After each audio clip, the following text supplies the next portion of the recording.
Dan sunat mengucap tasbih tak kala mendengar guruh. Guruh itu hujan lah. Sunat tasbih. Dan melihat kilat. Kilat tepi langit. Nampak menyala api dah. Dibacanya subhana man yusabbihur ra'du bihamdihi wal malaikatu min khifatih. Ada dalil tak tu? Bawah.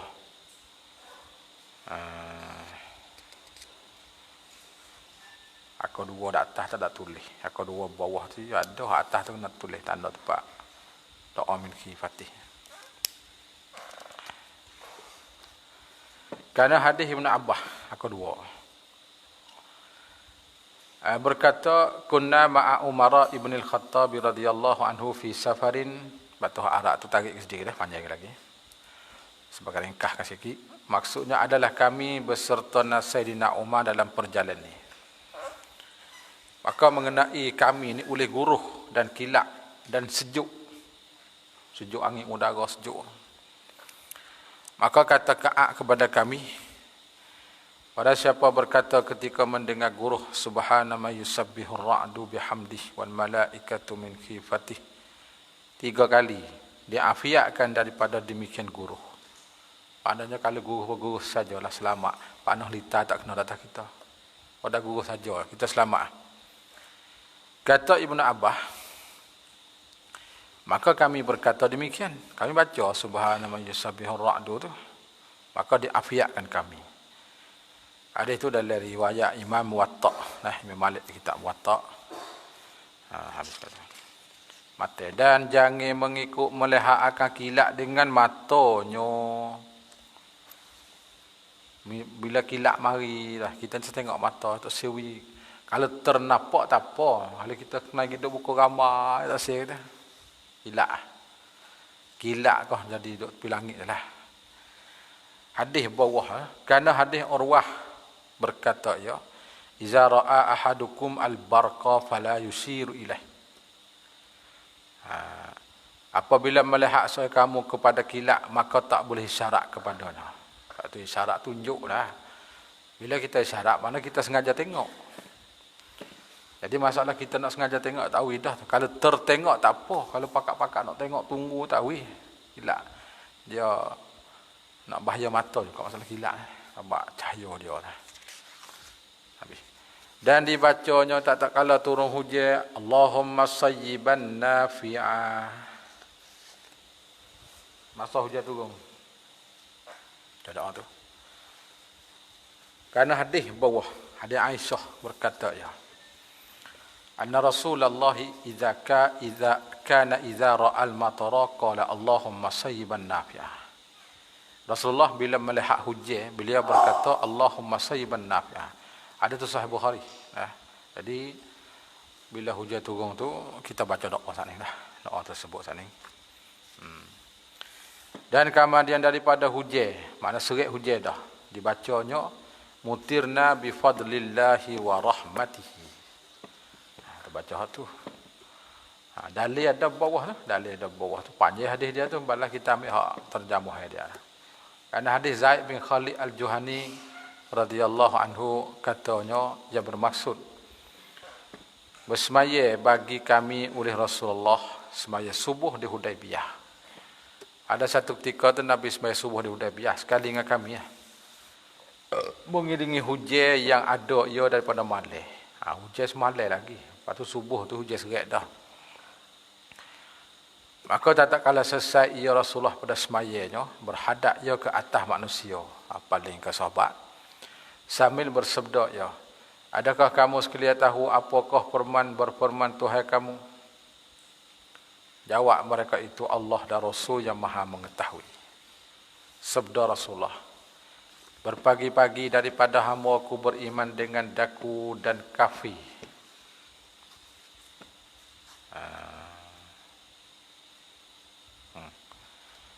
Maka ada pun mereka yang berkata dihujankan kami dengan limpah kurniaan Allah dan rahmatnya. Maka demikian itu orang beriman dengan daku dan kafi dengan bintang. Ada pun mereka yang berkata dihujankan kami dengan bitai begiye. Bukan isnad pada Allah dah lah. Hujan itu apa ni? Bitai we turun hujan. Maka demikian itulah orang yang kafir dengan daku dan berimej dengan bitai. Habis kata. Kita nak lafaz mutirna je. Mutirna lah. Bifadlillahi wa rahmatihi. Dan makruh memaki angin. Bila angin ribut kuat, kita maki angin tak boleh. Angin puang, kata huda tak boleh. Abang angin tu, Tuhan tu. Kata Imam Syafi'i radhiyallahu anhu bawah. La yanbaghi li ahadin an yasubbar riyaha fa innaha khalqun lillahi muti'un wa jundun min ajnadihi yaj'aluha rahmatan wa ni'matan idza syaa. Tak segia bagi seorang memaki ke angin. Tak sepatutlah dia maki angin. Kerana angin itu adalah makhluk Allah yang taat ia kepadanya. Dia makhluk Tuhan, dia taat Allah Ta'ala. Kalau Tuhan suruh pupuk, kalau tak. Pas tsunami mari Tuhan belakang tu. Suruh angin mari, pupuk air. Ia juga angin itu tentera daripada tentera Allah. Kita kena ingat tentera Tuhan angin tu. Tak nampak tengok kabar-kabar habis. Allah Ta'ala menjadikan dia akan angin itu rahmat dan nikmat apabila ia kandak. Sebab kita duduk ni kata ada angin. Tak duduk, panah. Dia kena ada kat angin. Itu bukan oleh kitab Mawsu'ah. Jilid yang ke-24. Dalilnya hadis Abi Hurairah. Sami'tu Rasulullah ila akhirih. Maksudnya saya mendengar Rasulullah bersabda. Angin itu daripada rahmat Allah. Datang ia dengan rahmat. Dan datang ia dengan azab. Hanya mari dua. Ada kala mari itu rahmat, ada kala mari itu azab. Angin. Maka apabila kamu melihatkan dia, maka janganlah kamu maki akan dia. Dia duk maki ke angin. Hendaklah kamu memohonkan Allah akan kebaikannya. Dan minta berlindunglah kamu dengan Allah daripada kejahatannya. Kejahatan angin. Dan jika mudarat dengan banyak hujan. Allah, hujan turun ni tak muserik. Air bukit tipu tahu moh balik habis hujan banyak jalan-jalan pun nak tubik tak boleh, retak-retak pun putus habis. Nak baca doa pula, dibacanya Allahumma hawalaina wala alaina Allahumma alal akami waz-zirabi wa butunil awdiyati wa manabitis syajari. Dalil bawah suka baca doa ni. Karena hadis Anas bin Malik radhiyallahu anhu maksudnya maka mengangkat oleh Rasulullah. Lafaz hadis dah tu kita tinggal Maka mengangkat oleh Rasulullah kedua tangannya kamarnya beliau berkata. Hadis ni panjang ni. Abang tu wak nuktah depan tu mana isyarat depan tu hadis panjang lagi. Allahumma hawalaina ila akhirih. Maka hadis riwayat Imam Bukhari hadis sahih. Doa yang baca bila hujan tu lebat banyak tak putus. Maka sunat baca doa ni. Kita pergi kepada tajuk yang seterusnya. Babu salatil khawfi. Ini suatu bab pada menyatakan semaya takut. Semaya takut, yakni semaya ketika ketakutan. Seumpama perang dan sebagainya. Bila kita dalam perang kah? Boleh kita semaya, nak tinggal tak boleh tu. Akan satu sebagai nota kaki bawah.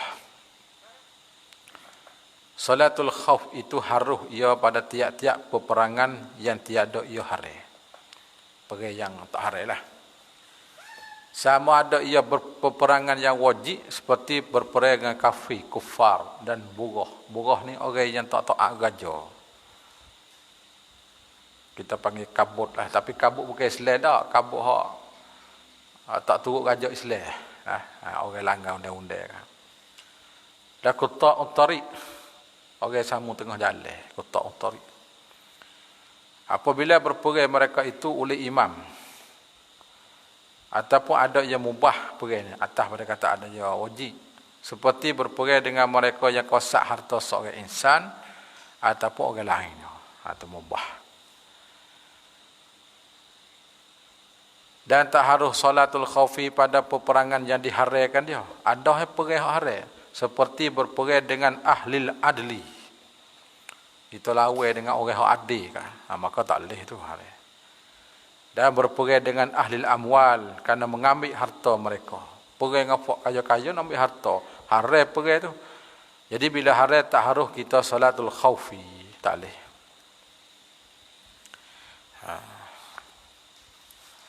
Itu kita tengok dalil sikit lah.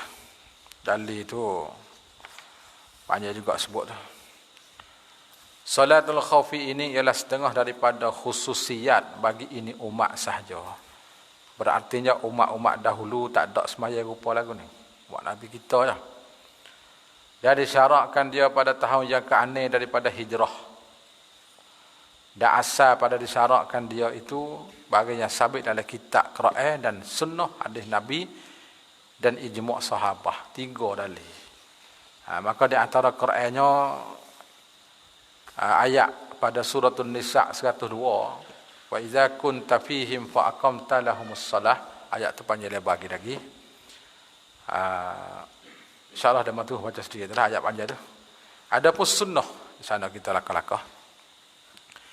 Maka telah warid beberapa hadis yang masyhur di dalam 2 sahih Bukhari Muslim dan lain daripada keduanya.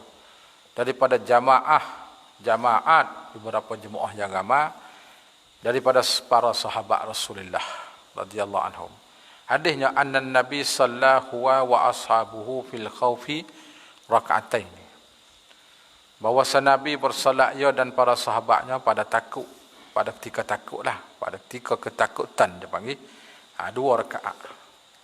Maka wajib diikutkan dia. Serta hadis Nabi sallu kama raaitumuni usalli. Dan berkekal para sahabat di atas mengerjakan dia. Kita tu tambah ngor sekolah. Mengerjakan. Mana kerja lah. Bukan marja tak. Barangkali kita tu mengerja.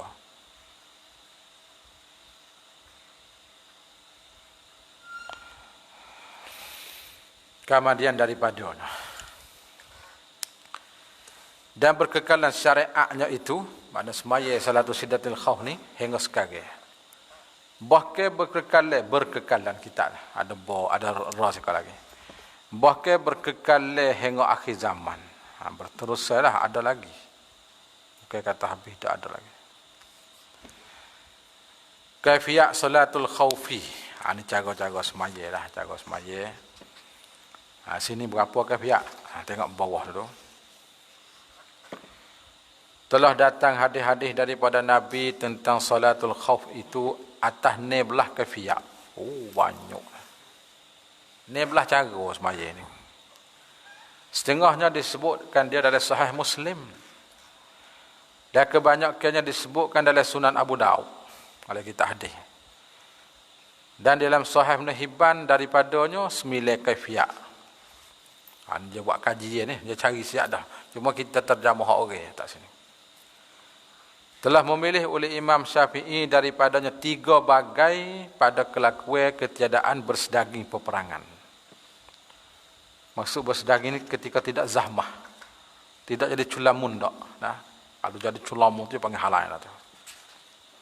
Dan telah bersolatkan dia oleh Rasulullah di Batnun Nakhlin dan Zatir Riqa' dan Asfan ataupun Asfan. Semuanya itu sahih dan sabit dalam 2 sahih. Itu kita tengok pada mata lah. Kaifiyat semaya Salatul Khawfi. Pertamanya, ini kaifiyat pertama. Tapi dia sebut tak habis tu. Berapa kaifiyat sini? 3, 4 kaifiyat lah. 16 tu jumpa 4 sini. Tengok. Kaifiyat pertama bahawa adalah seteru itu tidak daripada pihak kiblat. Seteru tu bukan daripada pihak kiblat dah. Dan sedikit mereka itu seteru. Dan banyak orang muslimin. Orang kita ramai. Sekira-kira kuasa melawan tiap-tiap firqah daripada mereka itu akan seterunya. Sebab kita ramai, kita gagah lawan lah. Maka hendaklah diceraikan mereka itu oleh imam 2 firqah. Kita bagi pecah tu 2. Cerai mana kita bagi 2. Salah satu daripadanya berdiri di hadapan seteru. Jaga depan. Dan satunya di belakang imam. Belakang imam sebuah. maka semaya ia dengan firqah yang di belakang. Hak belakang tu makmum. Ada pedak lagi tunggu cekah tu. Maka apabila berdiri imamnya bagi rakaat yang kedua, hendaklah diniat mufarakah oleh firqah ini. Firqah hak belakang dan menyempurnakan semayanya. Buat cara dia lah. Tinggal tik mencekah. Tak, tik jangan wisalah, noh tunggu hak depan pula lagi. Dia nak jemaah juga dalam perang pun tengok. Kemudian maka pergi ia firqah yang sudah dah ni. Firqah yang pertama sudah dah ni. Kepada hadap pesteru. Jadi gilir lah gilir. Hadap pesteru tu mari hak ni pula semaya. Kemudian maka datang firqah yang menunggu dulu itu padahal imam dalam qiyam rakaat yang kedua. Temeh nak tunggulah. Dia baca surah panjang kita apa tunggu. Maka semaya mereka itu serta imam satu rakaat. Ini satu kafiah. Nabi buat belakang ni. Maka apabila duduk imam bagi tasyuk, menyempurna mereka itu akan rakaat yang kedua. Sambunglah. Kemudian maka tasyuk mereka itu dengan imam dan memberi salam serta dengan imam. Wisalah sekali lah. Ini firqah yang kedua lah. Wisalah sekali. Firqah pertama sudah lah. Maka ini semaya Nabi pada zatir riqa. Nama tepat. Hadis tu ada bawah tu. InsyaAllah hadis tu dia membaca sedikit. Hadis bawah yang kita sebut tu. Hadis khas zatir riqa. Ada dalil dia. Hadis saya Bukhari Muslim. Maka kafiah ini berlaku ia pada semaya yang 2 rakaat dan yang 3 rakaat dan yang 4 rakaat. Ikutlah. Hak 2, hak 3, hak 4. Boleh berlaku kafiah pertama. Habis satu cara. Dan yang keduanya daripada 4 kafiah di sinilah. Adalah seterunya seperti itu juga. Apa makna? Bukan daripada pihak kiblat. Sepuasa ni enggak. Tetapi disemaya dengan tiap-tiap firqah itu semaya yang sempurna. Lagu mana?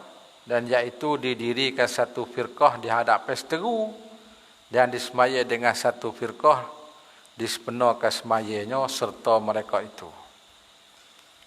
Maka apabila selesai pergi mereka itu di hadapan seteru, maka datang firqah yang menunggu dulu itu semaya serta dengan imam semaya yang sempurna. Hak ni semaya hak berlaku mana hak ni? Jadi kita nampak sini ni bukan kata dia farakah dak lah. Tadi farakah ni dak ni. Maka ini semaya Nabi pada batni nakhlin, nama tepatlah. Maka jatuh semaya kedua itu sunat bagi imam. Jadi tikmih semaya 2 kali lah. Apa dah? Tikmih semaya yang pertama tu makmum yang pertama sudah. Hak pertama pergi jaga seteru, mari grup yang kedua tikmih semaya pula. Seolah kata supaya semaya muadah. Tikmih semaya 2 kali. 2 kali semaya ni. Gitu. Dia bawah tu dalil kita sebut tu, dalil kafiat ni. Ada hadis tu riwayat Imam Abu Daud dengan sanad yang sahih bawah tu dah. Bawah tu.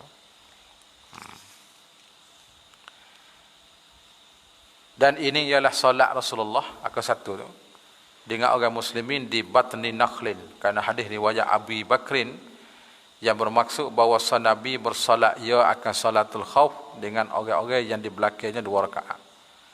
Dan orang-orang yang datang kemudiannya 2 rakaat. Maka adalah bagi Nabi itu 4 rakaat. Ini 4 rakaat. Dan bagi mereka itu 2 rakaat, 2 rakaat. Tapi 4 rakaat itu maknanya salah suku-suku tu.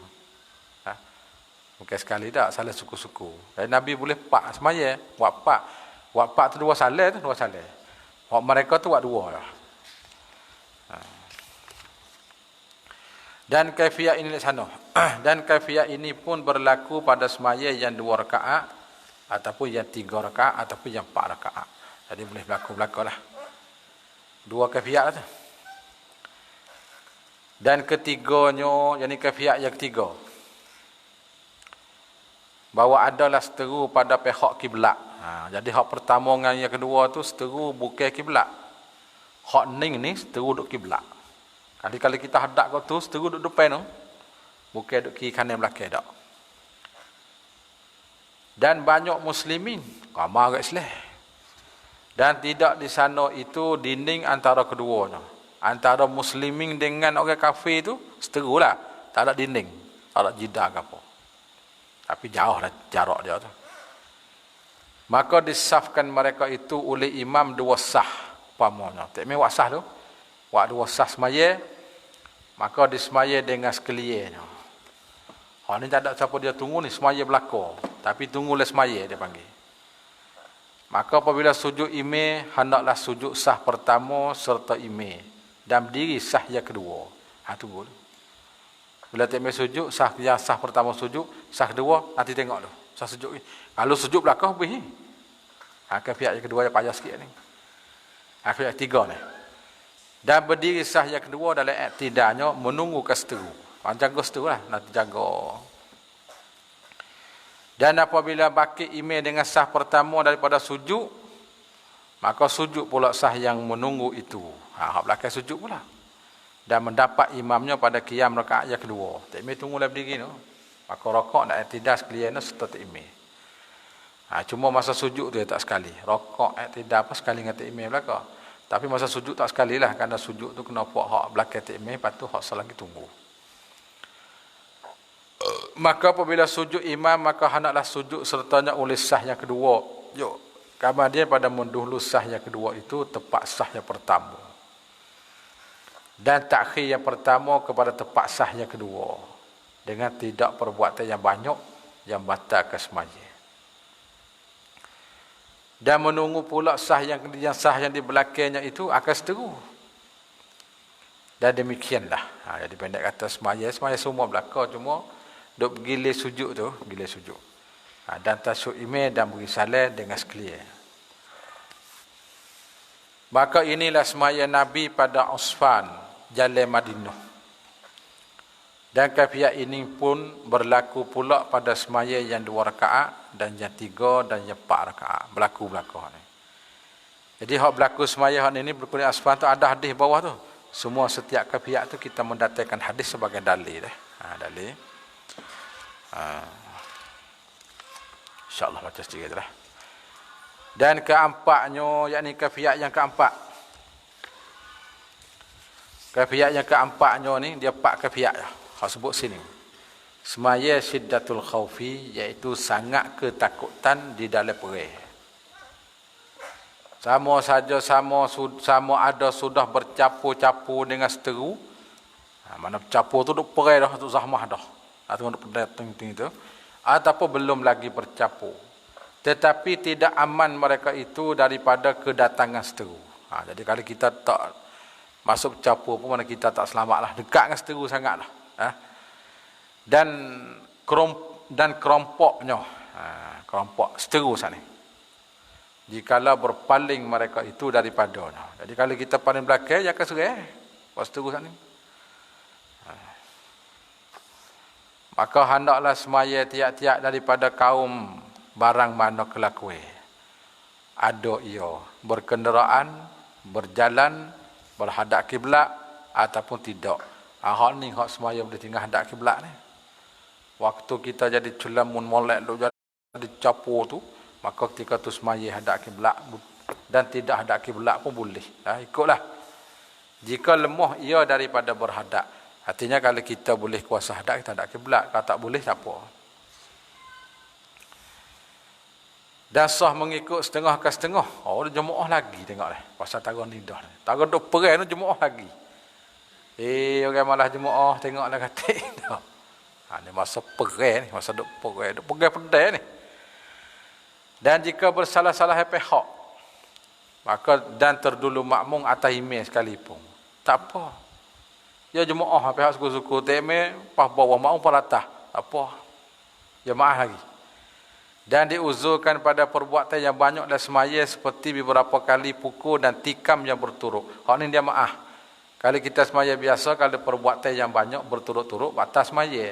Tapi dalam bab ni tak apa. Cuma nak kecek tak boleh. Kita nak sorang derah tak boleh. Hoi masuk hoi tak boleh. Mulut katut senyap, perbuatan pergi pedai lah. Hari ni dia tak ada dah masak dah ada royak apa ke bedai ni. Dia pakai gol lain dah hari ni. Tapi kalau ada pasal zamah, pasal bergocoh tu ada lagi tu.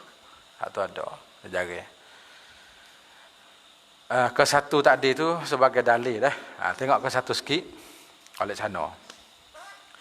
Dan rokok dan sujud itu dengan isyarat. Mungkin nak sujud atas tanah tak boleh isyarat lah. Masa zahmah. Iaitu dengan digerakkan kepala isyarat kepada rokok dan sujud. Dan adalah isyaratnya bagi sujud itu terlebih rendah daripada isyarat bagi rokok. Bagi rokok. Dan ini kafiat telah sabit dalam Quran. Firman Allah Ta'ala, Hafizu ala salawati ila akhirih. Akhir sana. Mati. Tetapi tidak diuzurkan perkataan dan teriak. Tak boleh. Oh ya, ada perkataan tak boleh.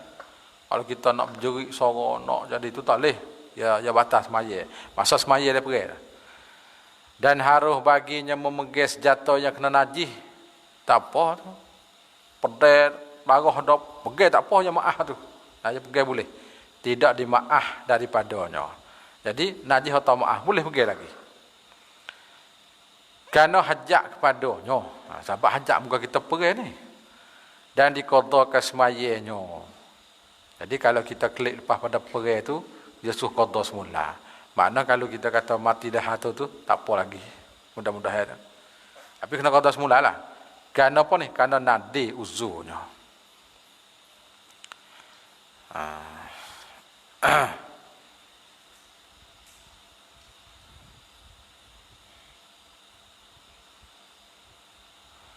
Akan satu tu.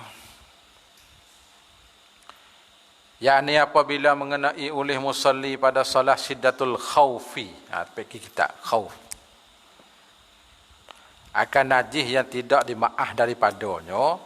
Seperti darah dan upama. Maka sah salatnya tetapi wajib atasnya qada.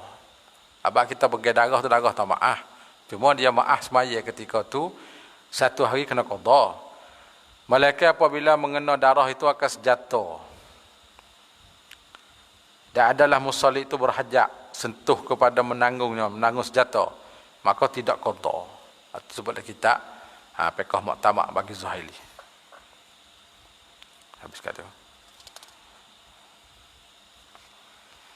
Klik sana. Faslun fil libas. Ini suatu fasal pada menyatakan hukum pakaian. Hukum pakaian ni gapo gatik orang jatuh boleh pakai, orang jatuh tak boleh pakai, orang betina gapo boleh. Sebelum kita nak masuk bab secara jenazah. Bab jangan banyak. Bermula hari atas laki-laki dah khunsa memakai setera. Setera ni kain setera lah, baju setera, kain setera, hari pakai. Dan kozin pun setera juga. Ya jenis setera dia banyak. Istabrak, sundus. Nama setera belakang tu. Maka hari laki-laki tu pakai. Orang puai tak apa. Orang puai ni banyak benda boleh pakai. Emas boleh pakai, kita tak boleh. Dan duduk di atasnya, atas setera saat ni. Duduk pun tak boleh. Dan bersandar kepadanya, sandar belakang lah. Sandar belakang ke siku tak boleh. Dengan tidak berlapik. Jadi kalau bersandar dengan berlapik tak apa. Berlapik kain suku pula. Boleh. Dan duduk di bawahnya. Di bawah setera. Duduk di bawah. Kita ambil setera buat sepengah payung perabung. Seperti itu. Seperti umpama khemah dan langit-langit. Dan langit-langit. Langit-langit ni bukan langit ni. Langit umah dah. Pedan dah. Kita buat langit umah tu. Langit pondok ke apa. Tiada usia panah. Maka tu. Tak boleh juga. Tak boleh. Nampak tu tak boleh tu. Dan duduk di bawah pun tak boleh juga. Demikian lagi hari atas laki-laki masuk dalam kain setera yang dipakai oleh perempuan bersertanya. Duk masuk dalam kain sarung orang. Tak boleh juga ni. Kain sarung tu orang tina pakai. Kita menusuk terus masuk dalam tu. Hari tu. Hari segi kita duk masuk dalam kain sarung setera hak dia. Akan satu dah. Dalil tak baca lagi. Dalil kerana hadis Huzaifah radhiyallahu anhu katanya nahana Rasulullah an lubsil hariri wa an najlisa alaihi. Rasulullah melarangkan kami daripada pakai kain setera dan bahawa kami duduk atasnya. Hadis itu sahih Bukhari.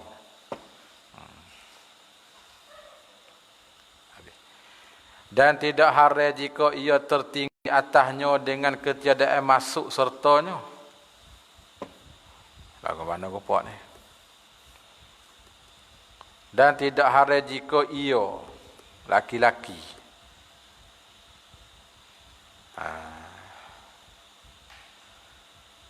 Jika ia laki-laki tertinggi atasnya,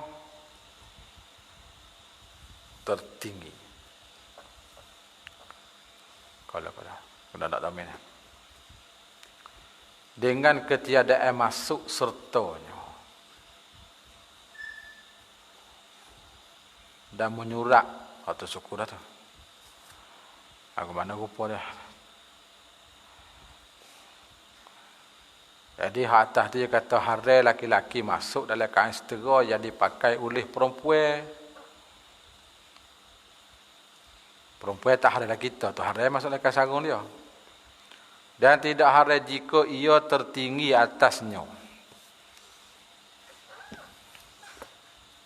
Dengan ketiadaan masuk. Aku mana surah dia? Jika ia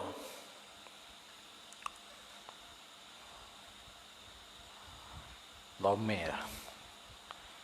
Tidak haram jika ia tertinggi. Jika ia seorang laki-laki tertinggi atasnya atas kain setera.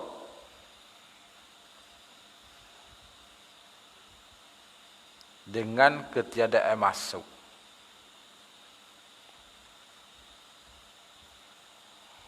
Buat lagu mana?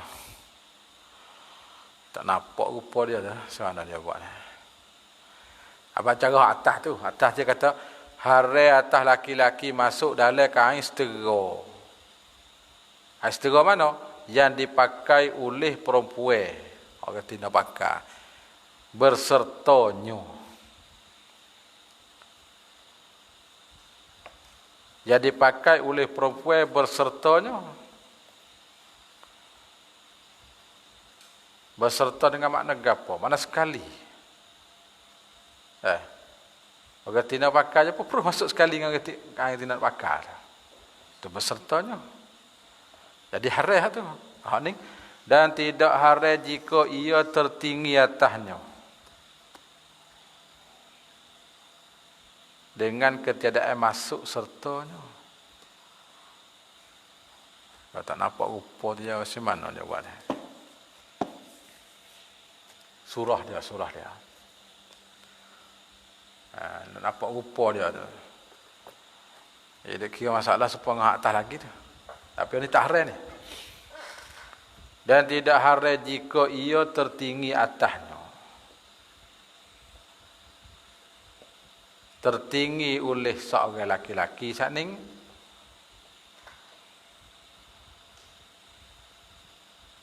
Atasnya atas kain setera. Kalau nak dah itu. Terlalu pula. Dan tidak haram jika ia kain setera tertinggi atasnya atas laki-laki. Dengan ketiadaan masuk sertanya. Itu nampak kunah sikit. Ni bukan dia masuk. Kain duduk atas. Duduk tu. Kain sarung juga. Kalau tadi dia lompat masuk tadi. Duduk tu. Tidak haram jika ia, yang ni kain setera tu, tertinggi atasnya atas laki-laki. Kain duduk atas gitu tak. Kain atas gitu. Jadi kita bukan kita masuk. Patutnya kita turun masuk lagi kita. Soalnya sebab kain macam kita, dia katanya. Itu tertinggi atasnya dengan ketiadaan masuk. Kita tak masuk kali. Tak apa. Ataupun kita katanya duduk betul gitu saja. Kita duduk bawah. Tak apa tu. Dah tak masuk dah. Duduk tu rupa dah lah. Duduk tu. Dan menyurak laki-laki atas kain setera. Dan menyurak. Dan menyurak ni bawah tu ya ada jaga tu. Kalau hendak menyurak laki-laki tu, ini sekalian atas pada kata, ia erat hang tu. Musannaf erat tu. Ini sekalian ataf pada kata masuk dalam kain setera. Kalau atas tu makna hareh. Nah, dan menyurak ni. Ini dan hareh atas laki-laki ataupun dan hareh atas pada kata masuk. Dan hareh atas laki-laki, menyurak laki-laki atas kain setera. Kita ambil kalah tulis kain setera, tulis akar. Tak boleh dah, tak boleh. Dia jaga dalam bawah tu. Maka haris sekalian demikian itu tu, bukan sekalian tak tu, sekalian barangkali. Sekalian. Kita okey. Dan katanya bersalahan depan tu. Ini muqabil bagi kata dan dipakaikan binatang dengan dia. Depan tak siapa lagi dah. Dia erak tu dia erak nahu sikit. Dan menutup dinding rumah dengan setera. Harai kata. Dinding rumah kita tutup dengan setera. Dan dipakaikan binatang dengan dia. Dengan setera. Harai kata. Masalah kali kita kata kucing kita, kau buat baju dia selah. Pakai bodi kucing jangak tak. Kain setera. Harai kata. Ataupun kita potong pakai bubuh di kuda setera. Tak boleh kah? Bersalah jika dipakaikan dia akan kanak-kanak. Itu yang kata muqabil tu. Muqabil pada kata dipakai benatai tu. Kalau benatai tak boleh. Kalau kita pakai budak halus tak apa. Bersalah jika dipakaikan dia akan setera akan kanak-kanak dan yang gila. Itu tak apa tu. Budak-budak kan kita berbaju setera boleh. Sebab apa ni bawah tu? Kerana keduanya itu tidak ditaklihkan. Sahabat tak ada mukallaf mereka tu. Dan harus dipakaikan Kaabah.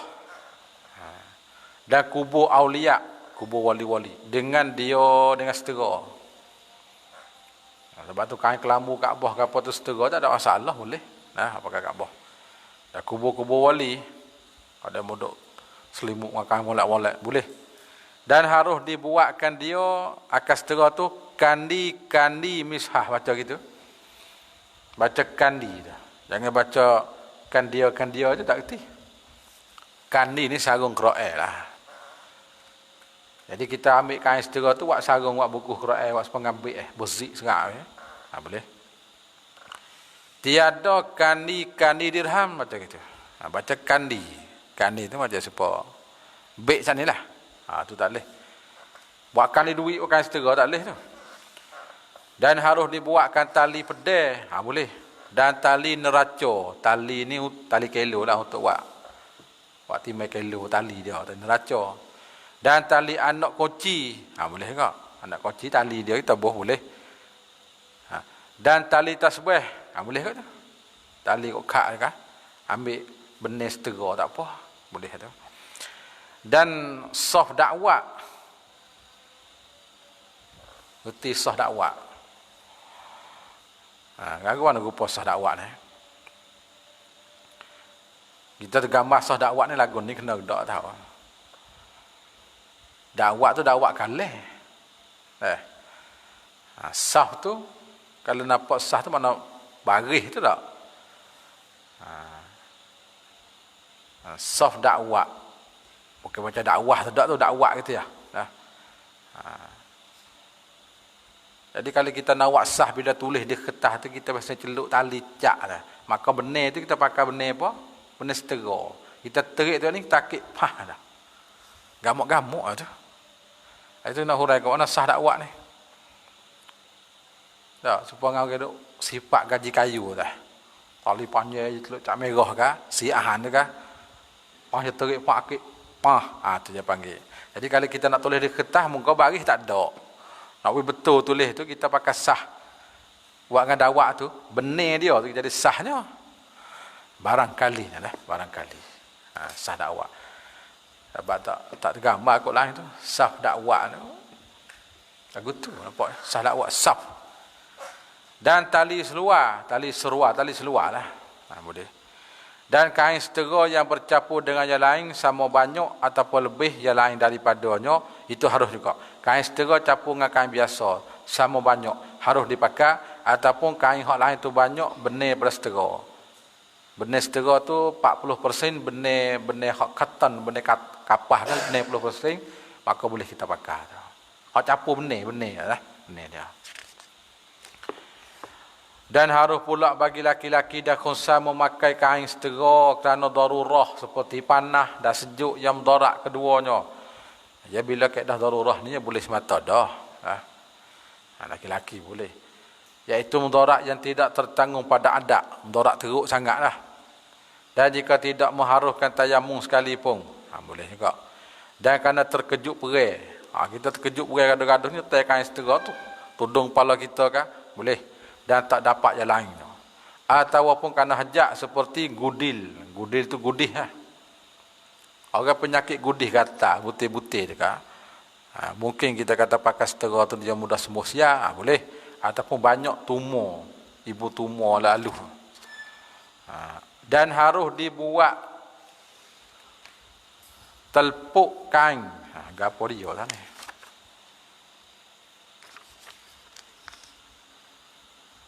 Tulis gitu dah lah.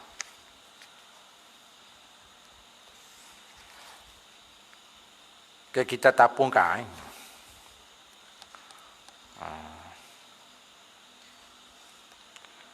Telpuk.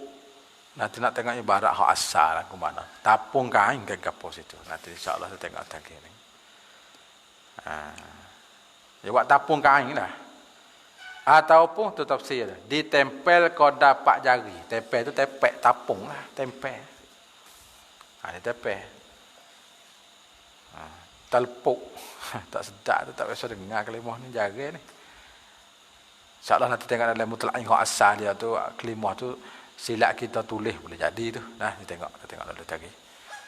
Kalau ada yang mungkin tengoklah kita berlibah tu. Dia ada sebut situ. Ada bawa tak? Ada buka tengok. Buka halu mudah. Nak pakai sikit mudah. Silat kita ke apa. Buka di kita berlibas. Belum pada janaiz. Belum pada semaya. Buka tengok dah boleh. Buka dah baca dah boleh lah. Tak pergi masak. Dan jangan lebih seteranya itu daripada kain. Agak temu tak? Tak temu ke? Dan harus disoket dengan setera. Disoket tu dijadikan syarik setera. Rambu dia. Soket. Dengan syarat jangan lebih timbangnya daripada kain. Dan jangan lebih lebarnya daripada 4 jari. Itu syarat belakang tu. Dan lebih 4 jari tak boleh. Dan harus dibuat lapis tepi baju kodak adat. Buat ke mana tau ni? Yang golek orang seumpamu. Dibuat lapis tepi baju. Lapis tu nak kita tak kerti ni. Aku nak tak ada. Supa juga. Telpuk. Tak biasa dengar mana ni. Tapi mafhum tu supaya tapung lah kita kata. Buat sama tara.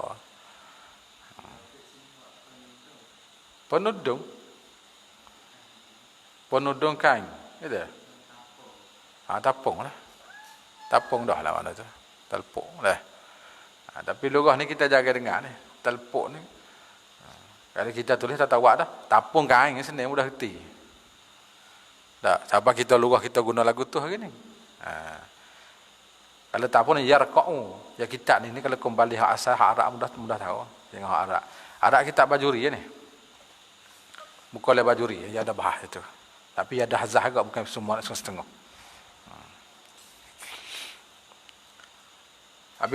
Dan haram dipakaikan kain yang diceluk dengan za'faran. Kain celuk za'faran sekelilingnya ataupun setengah. Za'faran ni suatu benda yang merah, kuning nak merah. Kalau jenis buat nasi Arab ni, za'faran dia, hak debu ataupun hak rambu-rambu tu ada. Bila kita boleh gelap, dia merah. Kalau nasi minyak tu ada debu, ada bekas saja jual, makan Arab dia jual za'faran. Jadi kain celuk za'faran tu harus dipakai. Sebab apa tak tahu. Dan makruh dipakai yang celuk akan dia dengan kesumbar. Kesumba ni kita tak boleh bawah, iaitu alat yang dibuat celup pakai ataupun dipanggilkan nelo. Kena nelo. Setengah panggil seni. Seni tak susah. Ha? Tak. Baju kan kalau nak jadi putih nak biru tu celup nelo. Kesumba. Atau dah. Jadi hak tu boleh kita pakai. Celup hak tu. Sekaliannya ataupun setengah. Dan haram memakai mah. Sama ada banyak atau sikit. Atau tu alis lagi. Orang jatuh lah ni. Dan memakai cincin mah. Tak boleh belakang ni. Laki-laki ni. Tetapi harus bagi laki-laki memakai cincin perak. Perak tak apa. Cincin perak pakai lah. Bukan sunat ia pakai cincin perak. Jika tidak berlebih-lebihan pada uruh. Jadi kalau berdoa tak boleh ke? Jari saja tu nak putung buh belakang ke dia. Sorak-sorak bukan halus. Saya bukan kaki. Dia panggil kalau berdoa berlebih tu kita kecek kapung berdoa panggil dah. Baca pakai berdoa tak boleh juga melebih. Yang jadi kok lain. Sunat pakai cincin, tapi jangan melampau. Kalau melampau, tak sah. Kita ni kita rayak mula lah, kita tak boleh pakai cincin. Kita tak sedap nak buat. Pakai tak ada sekarang habuk lah tangan tu. Cincin kita tak pakai lah. Jadi kelebihan sunat tu tak ada lah di kita. Kita kira kot lain pula. Mengatik dari kepala pula. Kita tak boleh pakai. J tu pun pakai kerana waktu. Tengok pedah waktu. Pakailah cincin sunnah. Sunat Nabi kita pakai cincin. Serta diiktibarkan kodak adat orang yang umpamanya pada timengi. Kita kena kira golek ke pakai lah. Dan bilengi. Berapa orang biasa orang pakai. Kalau sekadar 2-3 orang tu orang pakai lagi, selek pakai tak asal lah. Tapi kalau kata 5 butun jari sebelah 5 teruk cincin tu teruk lah tu. Orang tak akal betul tak? Tengok adat kau. Maka jika lebih daripada adat orang seumpama, haram memakai. Tak boleh pakai lebih tu. Dia turut adat juga. Kita tengok hadis Nabi pakai cincin sikit bawah tu. Kerana hadis riwayat Anas. Anna Nabi SAW kana khatimuhu min fiddatin wa kana fassuhu minhu. Adalah cincin Rasulullah itu dibuat daripada perak dan adalah permata cincinnya itu daripada perak juga. Dia bukan mata suku dah ni. Dia buat perak belakang. Itu Nabi kita pakai dah. Tunggu sikit lagi. Dan disunatkan memakai pada jari keliking. Ni. Pakai keliking. Kerana hadis Anas. Sana'an Nabi SAW khataman. Baca khatim lagi lah. Jadi asal nak cincin khatam lah. Tapi khatam tu khatamuhu. Khatam juga dia panggil. Sana'an Nabi khataman. Qala inna ittakhazna khataman wa naqashna fihi naqshan fala yanqus alayya ahdun. Qala fa inni la ara bariqahu fi khinsarihi. Tu pak kita nak fi khinsarihi. Rasulullah membuat satu cincin, beliau bersabda sesungguhnya kami membuat satu cincin dan kami mengukirkan. Apa mengukir? Yakni melukis. Kayak salak lah. Salak itu padanya akan sebagai ukir. Maka jangan mengukir di atas seseorang. Di atasnya sekali lagi. Di atasnya oleh seseorang. Adanya sekali lagi. Di atasnya oleh seseorang. Kata Anas sesungguhnya saya melihat berkilat dan bersinarnya cincin pada keliking. Jadi kita ambil dalih hadis ini Nabi kita pakai cincin di jari keliking. Pakai situ. Maka kita ni golek ke pakai jari manis tak golek pakai. Pakailah mana-mana. Agak tak mudah lah. Selesa lah. Pakai jadi susah tak salah Aceh. Dan harus bagi perempuan memakai setera dan menghamparkan dia. Macam menghampar tu hampa setera. Bukan menghampir. Dan sekalian bagai pakaian. Orang Tino boleh belakang setera. Mah ke apa boleh belakang lah. Dan harus bagi wali memakai kanak-kanak akan setera hingga sampai balik. Boleh nak buat baju anak dia bersetera pun. Dan harus pula bagi perempuan memakai mah barang bagai pakaian. Ikut gelai, subai, tali kaki, nak buh ke ikutlah telinga ke mana hidung sudah buh lah. Dah lah. Boleh pakai. Barang bagai pakaian ikutlah gapo pakai. Selama tidak berlebih-lebih. Selama tak banyak berdoa juga. Seperti gelai kaki daripada mah berat 200 misko. Oh, hak ni masalah berdoa ni. 200 misko ni bukan sikit. Ini sebutlah kita Raudah ni baratnya kita dah ingat. Jadi masalah kita buat kajian buat itu, masalah pakaian perempuan itu setara mana hak zakat, setara mana tak kena zakat pakaian mah. Kalau masuk dia kata melampau berlebih, maka wajib zakat. Itu ulama tabik berlebih ni seperti ni misal bagi berlebih ni. Nah misal tu gelai kaki daripada mah berat 200 misko. Oh, kemai. Kalau kita nak kira hari ni 20 misko bersama dengan 5 cuk nekuk kalau duit mah. Nilai ni dah.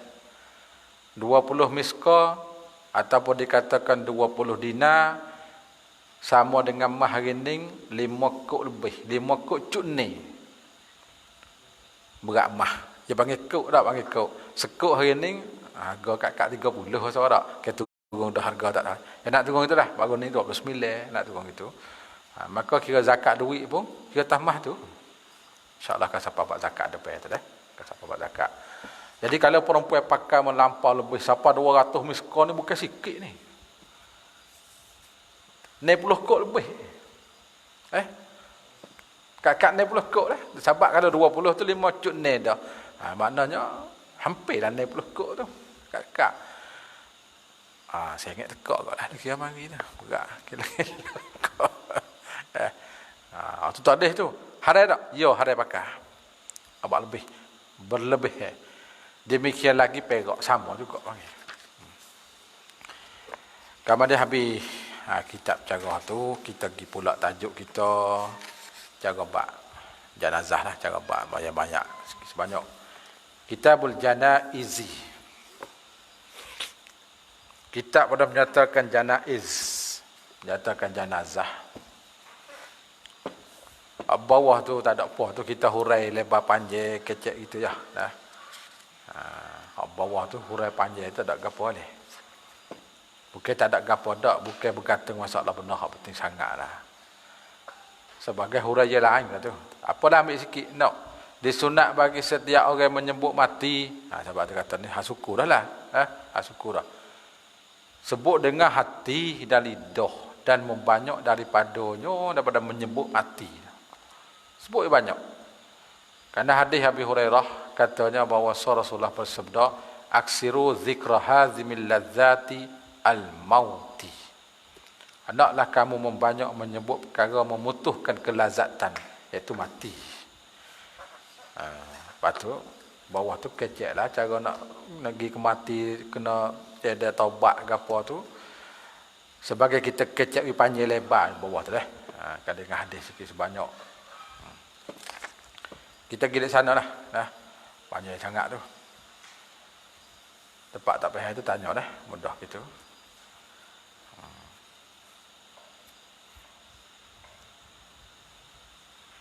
Dan sunat menyebutkan mati dengan lidah dan hati. Saat ni kan dia.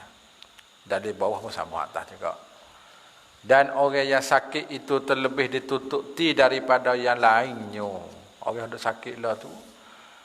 Hal tu lebih banyak lah kalau sebut mati. Tapi nak sebut takut je kata. Tak sebut semula. Apa hal tu?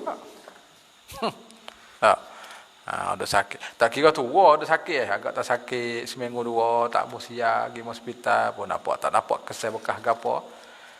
Bukan wasbah lah. Duduk saja tu dah. Ngucap hati. Ni tu duk nak apuh lala dah. Duk kira nak lubar diri lagi. Jalan ke piping dah. Nak pergi tanah lagi 15 tahun. Dia mahal. Dia panggil dunia berdoa tu lah. Dunia berdoa. Melampau panggil. Dah hendaklah orang yang sakit. Mati dah.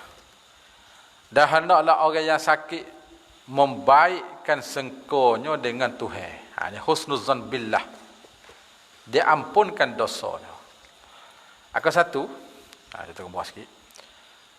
Jadi kalau kita orang sakit ni baik kita suka baik dengan Tuhan lah. Jangan suka tak baik tak boleh. Su'uzan tak boleh tu. Dalil kerana hadis Jabir bin Abdullah Al-Ansari. Katanya sami'tu Rasulullah ila akhirih. Saya mendengar baginda Rasulullah bersabda sebelum wafatnya 3 hari. Belum Nabi nak tak ada 3 hari tu, amba dengar Nabi kata dah, jangan mati seorang kamu malaikat ia baik sengkau dengan Allah. Tu. Nak kita baik sengkau dengan Tuhan. Dah berdoa dengan Tuhan. Mana kalau kita tak baik sengkau dengan Tuhan, kita kata wak pola Tuhan we aku ni sakit tak ada wak lagu ni tak boleh aku tu. Tak kena aku tu. Maksudnya kita suka kata ni ada satu hikmat Tuhan uji kita. Tuhan nak wiphalot kita. Tu baik suka je panggil. Bukan awak zalim kita dah.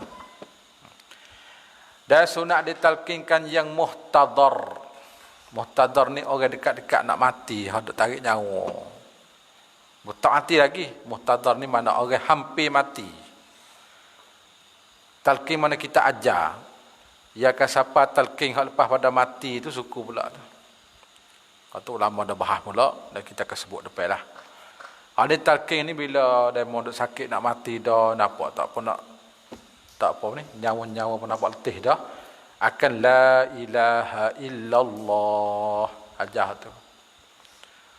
Dalil bawah tu kerana hadis Abi Sa'id Al-Khudri bahawa Rasulullah bersabda, "Lakinu mautakum la ilaha illallah." Ajarlah kamu akan orang yang mati. Mana orang yang mati? Orang yang hampir nak mati. Dari kamu tu akan la ilaha illallah. Hadis ni juga ulama berdalil kata sunat talqin. Sebab dia bahas masalah mauta tu. Mauta pada hadis tu kalau kita pakai makna hakiki man faraka hurruh. Orang yang sudah berjegar ruh. Tu makna hakiki. Ada ulama kata situ mana mautakum situ mana mayit itu mana mati itu man hadarahu ataupun al muhtadar, orang dekat-dekat nak mati. Maka dia dua takwil lah situ tu. Hadis ni juga. Dan sekali dengan hadis lagi dah bab talqin selepas pada mati tu. Satu benda yang jadi isu yang dibahaskan oleh ulama, ada mengatakan boleh talqin, ada mengatakan tak boleh talqin. Itu ikut demo lah. Nak talqin tak sedut dia sudah gitu ya. Sunat kita hajar dekat nak mati la ilaha illallah. Dan tidak sunat ditambahkan Muhammadur Rasulullah. Dah tambah tu. Sebab apa? Kerana yang ditutup tinya bahawa jangan mendatangi kemudian daripadanya dengan perkataan sekali-kali. Dia nak wisu akhir kali. Sebab warid pada hadis man kana akhiru kalamihi la ilaha illallah. Nabi tak kata Muhammad Rasulullah ni. Man kana akhiru kalamihi la ilaha illallah dakhalal jannah. Nak wisu akhir kali dengan la ilaha illallah. Jadi Muhammad Rasulullah tak tutup suruh. Sahaja dia manggil hati dia tu. Itu mana tak siwi mari perkataan orang lain. Dan jika Quran dan zikir sekalipun, kita cakap nak wisuk dengan tu lah. Nak wisuk dengan la ilaha illallah. Dari sunat dibaca padanya pada orang muhtadar tu. Dah tak situ. Surah Yasin. Orang dekat-dekat nak mati tu sunat kita baca surah Yasin. Ada ulama mengatakan supaya mudah keluar ruh. Baca surah Yasin. Ada dalil tak bawah tu tulis kat sikit. Yakni disunat bahawa membaca di sisi muhtadar itu akan surah Yasin. Kerana hadis riwayat Ma'qil bin Yasar, Nabi kata ikra'u ala mautakum Yasin. Hendak kamu bacakan surah Yasin atas orang yang mati ataupun orang yang hampir mati. Dua tanggungan. Kita sebut juga depan tu. Dan murad dengan mautakum itu man hadarahul mautu. Artinya mereka yang hadir akan dia oleh mati, yakni mukaddimah mati. Tengah-tengah duk tarik nyawa, tak khabar tu kita pergi baca Yasin dah situ. Dan sunat pula dibaca suratul Ra'di. Kerana ia memudahkan keluar ruh. Baca dengan nak hati. Bila dengar kata tak khabar dah weh, kita gilah naik baca Yasin sekali di kepala dia. Baca suratul Ra'd sekali, mudah-mudahan roh tu keluar dengan senang mudah saja. Dan apabila tahqiqlah mati, mana cerak mati dah weh. Nampak tua sejuk. Dengan nyata sesuatu daripada beberapa tanda. Adalah tanda dia tu setengah tu dia mau tengok di mata, setengah dia mau tengok di hidung. Tanda alamat mati ya. Wajib dah dikerjakan baginya 4 perkara. Ha ni kita nak bahas ni. Saat ni tu mukadimah kapalah lah. Yang kita nak bahas dalam bab fiqh ni 4 perkara kena buat, iaitu satu memandikan dia. Mandi banyak. Kita mandi banyak, bawah lah kedua. Ataupun gantinya tayamum. Tayamum kita nak mandi tak boleh kah? Seperti masalah jikalau mayat terbakar oleh api. Sekiranya jikalau dimandikan dia saja hancur dan luruh, dan tu kita pergi dan luruh daging-daging. Mayat terbakar dia api, nak mandi tak boleh dah, luruh. Maka situ kena tayamum lah. Ataupun mayat tergelel air 5 hari baru jumpa, daging nak hancur dah. Kalau mandi luruh, maka tayamumnya ganti. Itulah. Kita jangan tani dengan tidak mandi, dengan tidak tayamum, tak boleh. Nampak tu? Malaikat syuhada, waktu halang. Tu suku dia panggil. Dan seperti masalah jikalau tidak didapatkan dia malaikat laki-laki yang ajnabi pada mayat perempuan. Mayat tino. Nak mandi ke mana? Ada pak jatih hak sah nikah belaka, tayamum. Nak mandi tak boleh. Ataupun perempuan pada mayat laki-laki. Orang mati jatuh, ada Fatina. Fatina tu bukan orang warah, orang suku Sakak. Maka mayat tu ditayamumkan. Kalau mandi kena rosak buat aurah pula. Maka ditayamumkan mayat itu pada keduanya dengan pelapik. Pelapik juga bukan dengan kulit. Pelapik apa sikit. Ada sehingga kulit lalu tak. Bahkan kanak-kanak yang kecil yang belum sampai hak syahwah itu dimandikan dia oleh laki-laki dan perempuan. Dan seperti itu juga khunsa jamsa. Buka oleh kitab Bajuri lah, Tabaq Darul Hadis. Dan mengkapaikan dia, atau kena buat lah. Mandi kapai. Nak kapai ni kena mandi dululah. Dan disemaya, disembahyang tu nak sekali lagi tulis tu tak kena. Dan disembahyang atasnya. Kalau bukan syahid. Dan menanamkan dia, kena tani. Ini pada mayat yang muslim yang lain daripada muhrim. Baca muhrim tu orang buat haji umrah. Bukan mahram, muhrim. Daripada muhrim. Dan yang mati syahid. Jangan syahid. Dan anak yang guguran. Anak guguran tu anak mati kecil lah. Anak kita panggil gore. Tu anak guguran.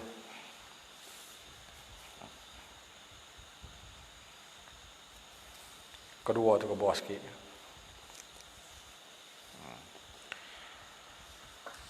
Yakni wajib disemayakan mayat itu kemudian daripada dimandikan dia ataupun gatinya. Gati itu tayamum lah. Karena bahasanya ialah yang mangkul daripada Nabi. Kita semaya mayat ni. Tu wali pada Nabi. Maka jikalau teruzur ia seperti bahawa jatuh ia ke dalam telaga dan teruzur dikeluarkan dia. Dan membersihkan dia. Orang ni jatuh telaga. Telaga sepik ya. Matilah telaga. Kita korek nak buat tubik banyak tak boleh. Dalam berdoa. Maka nak mandi pun tak boleh. Nak semaya tak boleh. Kamu gitu. Nah saja tidak disemaya atasnya. Pasal apa? Pasal kita nak mandi tak boleh. Dalam telaga. Nak uai tak boleh. Kalau boleh uai kena uai tubik. Dan sunat disemayakan dia kemudian pada sudah dikapai. Sudah kapai boleh kita semaya. Bukan makruh disemayakan dia sebelum daripada dikapai. Mandi saja, tak ada kapai lagi, makruh semaya. Mandi kapai, boleh semaya. Tak ada apa. Ada pun, mati tak dah. Ada pun mayat yang kafir, maka harus semaya atasnya, atas mayat kafir. Jadi baik dengan kita. Boleh mampu, ajak kita pergi semaya. Belum nak makan. Boleh tu. Dia panggil kat anda. Gi sedap semaya, gi buat kat lain. Ya. Bohong-bohong itu dia. Lagi tidak sah. Tak sah. Sama ada kafir harbi ataupun zimmi. Tak boleh. Dan harus memandikan keduanya dua kafir. Kita nak mandi tak apa.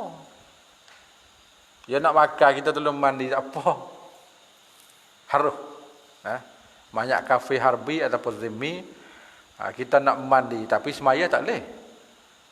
Jiruh mandi lagi. Boleh tu.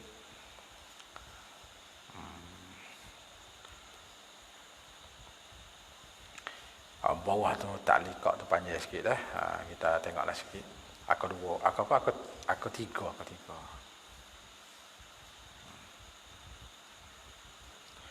Yakni hari di semaya atas mayat yang kafir, sama ada mayat tu kafir harbi ataupun zimmi. Firman Allah Taala yang bermaksud, jangan engkau hai Muhammad semaya seorang pun yang mati dari orang-orang munafik itu selama-lamanya. Ayat ni turun ni sebab Nabi kita semaya kepada ketua munafik, iaitulah Ibnu Ubay bin Salul tu. Dia munafik tu sekali dengan Nabi sama. Bila dia mati, anak dia nama Abdullah. Tak silap anak nama Abdullah. Abdullah lah anak dia. Ibnu Ubay bin Salul tu, Abdullah dia dah kan. Anak dia nama gapo tak ingat. Anak dia sahabi. Tidak munafik anak dia. Dia yang munafik. Bila mati, dia pergi minta jubah Rasulullah. Nak nak kapai ayah dia. Nabi dan Nabi semaya. Lepas tu turun ayat, la tusalli ala ahdi minhum mata abada. Muhammad, lain kali, mu jangan semaya munafik. Tak boleh dah. Waktu tak apa lagi. Ayat turun lepas tu. Dan jangan akal berada di tepi kuburnya, kubur munafik. Karena sungguhnya mereka telah kufur pada Allah dan Rasul. Dan mereka mati sedang mereka dalam keadaan pasik. Munafik. Panjang lagi itu tentang bab semaya.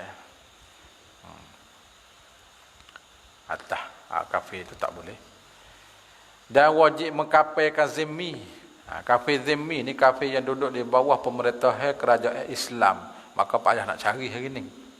Negara yang merintah cara Islam tu payah. Hak sebenar tu payah. Itu kafir zimmi, wajib kita kena kafir dia, kena bukuh dia. Dan ditanihkan dia, kena tanih. Wajib tu. Dan umpamanya mu'amman. Kafir mu'amman tu kafir yang kita akad amankan selamat. Dia duduk negara kita harus seberai dia. Kafir mu'amman dia panggil. Dan mu'ahad, meh tolak tu. Kafir yang kita janji tak berai. Kafir mu'ahad dia panggil. Dia duduk dalam undang-undang kita lah. Kafir belakang tu, kafir mu'ahad, kafir mu'amman, kafir zimmi, kafir harbi, jenis kafir belakang. Dan tidak wajib mengkafirkan dan menanihkan kafir harbi. Lepas bakar tak itulah. Dan yang murtad ada juga, murtad budak juga dah. Bahkan harus juga seperti memandi. Harus. Dan harus pula diserukan anjing atas bangkai keduanya. Ni berat ni. Orang murtad, kafir harbi ke apa, pakai lepas wih anjing makan. Gitu ya.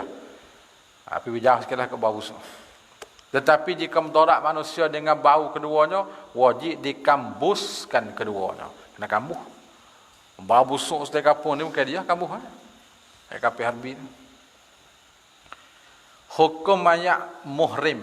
Muhrim tu mana orang berihram. Dan ada pun yang muhrim apabila dikafirkan jangan ditutup kepalanya jika laki-laki.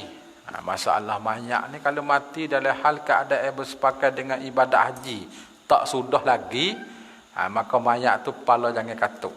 Sekat ni ya. Orang laki-laki. Dan jangan ditutup muka jika perempuan. Kalau tina kena buka muka. Tak usah buka habis. Tu mayat muhrim. Dan jangan disentuhnya bau-bauan. Ya supaya masa hidup. Sebab masa hidup dia tu kita orang jatuh nak pakai piyah tak boleh masa ihram tu. Bubuh situ duk pakai tak boleh. Orang tina muka kena buka, mati pun serupa juga. Orang masa hidup nak pakai bau minyak wangi tak boleh, mati pun tak boleh juga. Sebab muharramat dalam bab ihram tu di antara pakai minyak wangi tak boleh wangi.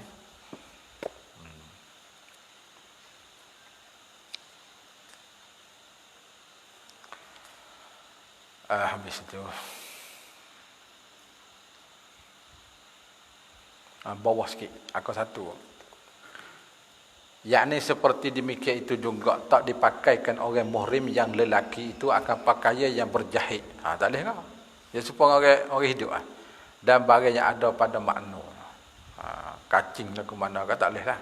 Ataupun teri ke mana berjahit lah. Daripada barang diharaikan atas muhrim memakai. Habis kata. Kita wadus kata dulu lah insyaAllah.